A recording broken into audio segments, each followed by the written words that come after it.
Hello, আমি তোমাদের একটা গল্প পড়ে শোনাবো। গল্পটির নাম হলো সবুজ পাখি। তো শুরু করছি। সবুজ পাখি। সবুজ মানে শান্তির আস্বাদন এবং পাখি মানে উড়ন্ত মন। একটা পাখি যে তার মনের আনন্দে একটা সবুজ গাছে বন্ধুত্ব জমাবে এবং মাঝের মধ্যে সে পাড়ি দেবে সেই সবুজ গাছে, কখনো দিনে তো কখনো সন্ধ্যায়।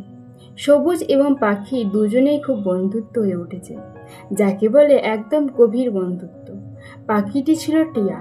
সে দিনের বেলায় জ্ঞান আহরণ করে এবং সন্ধ্যায় সেটার প্রশ্ন সবুজ গাছকে করে।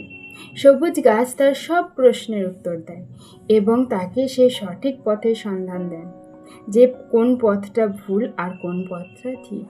অন্যদিকে সবুজ গাছ সবুজ পাতায় এবং ফল ফুলে সমৃদ্ধ, আর অন্যদিকে বিরাট শাখা প্রশাখায় পরিপূর্ণ। এটাই হলো গাছের বর্ণনা। অন্যদিকে দেখতে পায় টিয়া পাখিটির বর্ণ টিয়া রঙের।